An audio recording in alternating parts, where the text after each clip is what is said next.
आइए दोस्तों समझते हैं। बांग्लादेश के पीएम गए हुए थे चाइना। चूँकि उन्हें जब अमेरिका से फंड आना बंद हो गया तो अब वो चाइना की तरफ रुख किए हैं। चाइना गए, वो जाने के बाद उनको लगा कि चाइना बहुत सारे अनुदान और फंड देगा हमें, बट चाइना के जाने के बाद ये काफ़ी ज़्यादा चाइना की तारीफ भी किए, भारत की शिकायत भी किए। वहाँ जाके इन्होंने कहा भी कि नॉर्थ ईस्ट की गार्जियन है, हम समुद्र से नहीं जुड़ा हुआ है नॉर्थ ईस्ट। काफ़ी ज़्यादा शिकायत भारत के करने के बावजूद भी चाइना उस तरह का रिस्पॉन्स नहीं दिया इनको।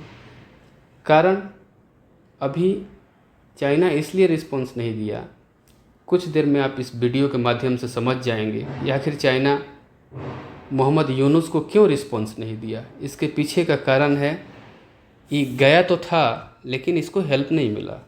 इसके पीछे का कारण है, ये है म्यांमार का कचिंग स्टेट, और कचिंग स्टेट में एक रेबल ग्रुप मतलब विद्रोही संगठन रहती है KOI। इसका पूरा नाम है कचिंग इंडिपेंडेंस ऑर्गेनाइजेशन। ये एक विद्रोही ग्रुप है वहाँ की, म्यांमार की कचिंग स्टेट की, और ये भारत की तरफ कूच करता है 1964 में। 1964 में जैसे ही ये भारत की तरफ कूच किया, भारत ने इसे मदद देने से इनकार कर दिया, चूँकि इसकी शर्तें थी कि हमें हथियार दिया जाए, हमें ट्रेनिंग की व्यवस्था की जाए, इंटेलिजेंस की व्यवस्था की जाए। सारी देने से भारत ने मना कर दिया, कहा कि भैया अभी हम देने के लिए सक्षम नहीं हैं, मैं हेल्प नहीं कर पाऊँगा, भारत ने कहा। फिर ये तो उग्रवादी संगठन है, इसने कहा कि ठीक है आप नहीं करोगे, तो ये सीधे उधर चाइना की तरफ मूव कर गया। चूँकि दोनों तरफ से इसकी सीमा लगती है, चाइना की तरफ मूव किया और चाइना में जाकर बोला कि मैं आपको जो भी रेयर मतलब कि अर्थ मेटल है वो मैं आपको दूंगा। तो चाइना धीरे धीरे, यहाँ बहुत सारे रेयर अर्थ मेटल मिलते हैं, तो ये चाइना इसके लिए इच्छुक हो गया और चाइना को ये जो जो चीज़ें चाहिए थी KOI को, वो देने के लिए राज़ी हो गया। चाइना राज़ी हो गया। काफ़ी दिनों तक ये व्यवस्थाएं चलती रही वहाँ पे। चलने के बाद धीरे धीरे ये व्यवस्थाएं चलती रही और इस क्षेत्र में इनका प्रभाव रहा। और चाइना इनसे और क्या करता था, इधर हथियारों की तस्करी कराता था, भारत में जो भी ड्रग्स होते थे उनकी तस्करी कराता था, यहाँ पे उग्रवाद को बढ़ावा देना, ये सब चाइना KOI के साथ मिल के करता था। भारत को लगा कि 1964 में हम लोगों ने इसके साथ संपर्क छोड़ दिया, KOI के साथ, इसके साथ संपर्क करना चाहिए। अब भारत ने क्या किया कि अब KOI के साथ फिर संपर्क साधने की कोशिश की। संपर्क साधने की जब कोशिश की तो धीरे धीरे संपर्क साधने के दौरान कचिंग इंडिपेंडेंस ऑर्गेनाइजेशन जो है, ये करीब 1950 में बना था। 1964 में हम लोगों से संपर्क साधने की कोशिश की थी। इसके बाद यहाँ पे होता क्या है कि कचिंग स्टेट में चीन का प्रभाव 1988 से 89 तक काफ़ी बढ़ चुके थे। 1966 से 1988 के बीच इन दिनों नॉर्थ ईस्ट में काफ़ी ज़्यादा तस्करी हुआ करती थी। फिर से यहाँ की एक रेबल ग्रुप जो KOI की एक संगठन हेड थे, उनका नाम था भ्रिंग सेन। भ्रिंग सेन फिर से भारत के साथ संबंध साधते हैं और KOI प्लस रॉ की मीटिंग हो जाती है। इन दोनों के मीटिंग के बाद भारत के पक्ष में अब KOI काम करने लगता है। धीरे धीरे भारत के पक्ष में काम करने लगता है। जो भी गलत गतिविधियाँ भारत के विरोध में थी वो धीरे धीरे KOI के माध्यम से धीरे धीरे भारत में अब नहीं हो रही थी। अब धीरे धीरे चाइना को टारगेट हम लोग करने लगे। KOI के माध्यम से जितने यहाँ के रेयर अर्थ मेटल थे वो भारत खरीदने लगा और भारत के तरफ क्या नाम है कि ये लोग अब मूव करने लगे। करते करते ये चीज़ें पता लगी चाइना को। चाइना को जब पता लगी तो चाइना ने क्या किया, बोला कि अकेले काउंटर नहीं कर सकते हैं, तो चाइना ने अपने साथ ISI को ले लिया। पाकिस्तान के ISI को साथ लिया कि ये कचिंग स्टेट वाले हमारे साथ अब तो धोखाधड़ी कर चुके हैं। तो इसने क्या किया, कहा कि कचिंग स्टेट के लिए मैं काउंटर करूंगा ऊपर से चाइना। और जो भ्रिंग सेन थे वो तो भारत के तरफ से थे और KOI को 2 पार्ट में इसने बांट दिया। एक पार्ट लीड कर रहा था चाइना KOI को लेकर और एक पार्ट को लीड कर रहा था इंडिया। इन दोनों पार्ट एक ही स्टेट से लीड हो रहे थे। भ्रिंग सेन की हत्या कर देता है चाइना। जैसे ही हत्या करता है उसके बाद से भारत के साथ संबंध फिर अच्छे नहीं रहते हैं। धीरे धीरे ये ग्रुप कमज़ोर हो जाता है KOI की और एक मजबूत ग्रुप चाइना के हाथ लगे रहता है KOI की। अब चाइना क्या करता है कि ISI को नीचे की तरफ डिप्यूट करता है म्यांमार में। ये अराकान रखाइन प्रांत कहा जाता है म्यांमार का, और ये रखाइन प्रांत में ISI को डिप्यूट करता है कि आप इधर से संभालो और मैं ऊपर से संभाल रहा हूँ। जैसे ही ये नीचे से संभालना स्टार्ट करती है ISI, ये एक ग्रुप बनाती है जिस ग्रुप का नाम है रोहिंग्या। जो आज का सरदर्द है रोहिंग्या, ये रोहिंग्या इन्हीं लोगों की दी हुई है।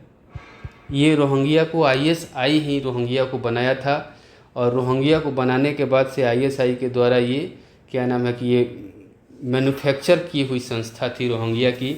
और रोहिंग्या धीरे धीरे उग्रवादी संगठन, इनका काम था भारत में घुस के क्या नाम है भारत को टारगेट करना, बॉर्डर एरिया को पेनिट्रेट करना। भारत धीरे धीरे ये सब चीज़ें देख रहा था। देखने के दौरान भारत ने क्या किया कि कुछ न कुछ तो करना होगा। तो करने के दौरान भारत ने क्या किया कि फिर आकर भारत इस पे 2009 में फिर स्टैंड लेता है, और KOI जो है कचिंग इंडिपेंडेंस ऑर्गेनाइजेशन, इससे भारत बात करता है 2009 में, और पूरी तरह से भारत इसको अपने साथ ले लेता है। तुम्हें हथियार चाहिए हम देंगे, तुम्हें जो भी चीज़ें चाहिए वो हम देंगे, तुम्हें ट्रेनिंग चाहिए हम देंगे, तुम्हें इंटेलिजेंस चाहिए हम देंगे, जो सुविधाएं चाहिए तुम्हें हम देंगे। जैसे ये बातें KOI को सुनाई देती है, KOI धीरे धीरे भारत की तरफ मूव करना स्टार्ट कर देती है। कारण चूँकि चाइना इससे ज़्यादा कचिंग एस्टेट से यहाँ की जो भी रेयर अर्थ मेटल हैं वो तो ले ही रहा था, और काफ़ी सस्ती दरों पे ले रहा था। कचिंग एस्टेट वाले को लगा कि हम क्यों ना मुनाफे की धंधा करें, और चाइना हमारा बहुत ज़्यादा शोषण कर रहा है और हमें उसके एवज में बहुत ज़्यादा फ़ायदे नहीं मिल पा रहे हैं। तो KOI वाले इधर कुछ करते हैं 2009 में भारत की तरफ, और भारत धीरे धीरे कचिंग एस्टेट पे पूरी तरह से कमांड कर लेता है। और जैसे ही भारत पूरी एस्टेट पे कमांड करता है, भारत इधर KOI के साथ इधर कमांड कर रहा था, और नीचे से जो ISI लगी हुई थी चाइना की, वहाँ पे भारत एक अराकान आर्मी खड़ा करती है। इन्हीं लोगों की एक ग्रुप बना के यहाँ पे अराकान आर्मी। अराकान आर्मी जो है वो काफ़ी ज़्यादा अभी भी एक्टिव है। अराकान आर्मी इन पूरे क्षेत्रों पे कब्जा सी कर लेती है एकदम। ये ऐसी विद्रोही संगठन है जो ये पूरा अराकान क्षेत्र पे, रखाइन प्रांत पे पूरा कब्जा कर लेती है। जैसे ही रखाइन प्रांत पे ये कब्जा कर लेती है, यहाँ से ISI का सफाया हो जाता है, और अभी के डेट में सिर्फ वहाँ अराकान आर्मी ही है, और रोहिंग्या को यहाँ से ये लोग बाहर निकालने लगते हैं अराकान आर्मी वाले। अब धीरे धीरे होता क्या है कि अराकान आर्मी मजबूत पड़ जाती है इधर, ऊपर कचिंग एस्टेट में भारत की दबदबा कायम रहती है। इधर ये एक चीन प्रांत है, चाइना वाला चीन नहीं, ये म्यांमार का चीन है, और चीन प्रांत को भारत अपने पक्ष में ले लेता है। और अपने पक्ष में लेने के बाद ये जो चीन प्रांत है, इसको जैसे ही भारत अपने पक्ष में लेता है, ये लोग चले आते हैं यहाँ पे मिजोरम में आके ये लोग यहाँ के CM से मिलते हैं कि भैया हमें अपने यहाँ मिला लो, हम आपके पड़ोसी हैं, हम मिलना चाहते हैं। तो भारत अभी अराकान, चीन और कचिंग, ये 3 स्टेट पे काफ़ी अच्छे से कमांड कर बैठा है। और 3 स्टेट पे कमांड करने का मतलब है कि भारत काफ़ी अच्छी स्थिति में म्यांमार में है। काफ़ी समय तक अराकान आर्मी के मजबूत रहने के बाद अब संघर्ष वहाँ के जो भी मिलिट्री थी म्यांमार की और अराकान आर्मी के बीच में काफ़ी संघर्ष चलते रहते थे। संघर्ष चलने के दौरान हुआ क्या कि इन्होंने कहा 2021 में कि क्यों ना हम लोग समझौता कर लें। अराकान आर्मी ने, अराकान आर्मी और म्यांमार आर्मी के बीच में समझौता होता है। अराकान आर्मी बोली कि तुम्हें क्या चाहिए, तो उसने कहा कि हमें शांति चाहिए, देश में शांति रहनी चाहिए। अराकान आर्मी ने कहा कि ठीक है, हमें तुम पॉलिटिकल सर्वाइवल दो, मतलब कि हम पॉलिटिकल सर्वाइव कर सके यहाँ। और हमारी जो पार्टी है ANP, जो ANP थी, ANP को क्या नाम है कि पॉलिटिकल सर्वाइवल दो। ANP मतलब अराकान नेशनल पार्टी। वहाँ की आर्मी ने कहा कि ठीक है भाई, तुम्हें क्या नाम है कि पॉलिटिकल सर्वाइवल देते हैं। चूँकि अराकान आर्मी के एक बार CM बने थे, तो चाइना के प्रभाव में आके वहाँ की आर्मी ने नहीं बनने दिया था। तो अब इन्होंने कहा कि नहीं भैया, ऐसे नहीं चलेगा, हमारी पार्टी को तुम संरक्षण दो, क्या नाम है कि सर्वाइवल होनी चाहिए हमारी भी, तब जाकर हम इस क्षेत्र को शांत रहने देंगे। अब जाकर भारत ने क्या किया कि जब ये सारी चीज़ें 2021 के बाद शांत हो गई, तो भारत इधर से KOI और यहाँ से अराकान आर्मी दोनों को मर्ज किया और यहाँ पे यूनाइटेड लीग ऑफ अराकान ये एक पार्टी बना दी। ये एक पार्टी दोनों को मर्ज करके यूनाइटेड लीग ऑफ अराकान एक पार्टी बनाती है भारत सरकार। इन दोनों को मर्ज करने के बाद अब इस क्षेत्र में काफ़ी ये ज़्यादा प्रभावी हो चुके हैं म्यांमार में।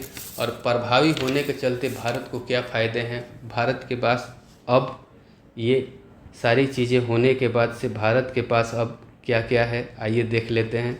भारत के पास कचिंग स्टेट है, भारत के पास चीन स्टेट है म्यांमार के, और भारत के पास जो राखाइन है, जो अराकान आर्मी के पास है, ये है।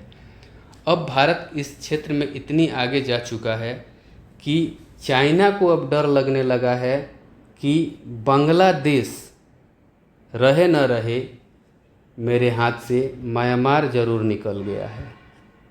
कारण कि म्यांमार इसलिए निकल गया है कि भारत को अब इस तरह की सफलता और इस तरह की जीत के बाद सही में भारत जिस तरह की काम कर रहा है, जिस तरह की गतिविधि कर रहा है म्यांमार में, उस तरह से चाइना को लगने लगा है कि अब हमारे हाथ से म्यांमार निकल चुका है। और आने वाले टाइम में हो सकता है, चाइना को ये लग रहा है कि बांग्लादेश के भी टुकड़े ना हो जाए। कारण कि आप यहाँ पे देख सकते हैं कि ये जो गए थे यहाँ के PM जो गए हुए थे अभी चाइना, और जाके बोल रहे थे कि चिकन नेक के बारे में चर्चा किए थे, तो इनको पता नहीं है कि ये रंगपुर जो क्षेत्र है, ये रंगपुर क्षेत्र जो है वो भारत कभी भी काट सकता है। ये भारत के हाथ की खेल है। जब चाहेगा भारत इसको उखाड़ सकता है, जब चाहेगा भारत इसको मिला के बड़ा कर सकता है, और भारत पूरी तरह से इधर सरवाइव करने लगेगा, चिकन नेक बड़ा हो जाएगा। अभी ये जो कह रहे थे कि समुद्र से नहीं जुड़ा है नॉर्थ ईस्ट, तो जुड़ा है ना, ये 15 किलोमीटर ही तो है। इस 15 किलोमीटर को खाली भारत खाली कर लेता है तो एक छोटा चिकन नेक इनका भी है। इसको जैसे ही हम लोग क्लियर कर देंगे, इनका ये स्टेट कट जाएगा। और यहाँ से क्या नाम है, वैसे भी यहाँ जो है, यहाँ तो ये रखाइन प्रांत जो है, ये आप देख ही लिए थे, तो यहाँ पे तो ये रखाइन वालों से ही ये प्रभावित रहते हैं, तो रोहिंग्या या और रखाइन वालों से, अराकान आर्मी से। तो ये तो वैसे भी इनकी मिलिट्री इनके साथ जूझ रही है, और इनकी मिलिट्री बार बार यहाँ से हारने के बाद क्या नाम है कि यहाँ से रिटर्न बैक होती है। तो ये क्षेत्र तो आसानी से भारत के हाथ में आ जाएगा। बांग्लादेश को ये डर सता रहा है कि नीचे से भी टुकड़े होंगे और ऊपर से भी हमारे टुकड़े होंगे, और ये होना ही है। जैसी करनी वैसी भरनी। तुम जैसा कर रहे हो, तुम्हारा देश एक दिन आने वाले टाइम में कई टुकड़ों में बट जाएगा। चलिए इसी के साथ इस वीडियो को समाप्त करते हैं। धन्यवाद।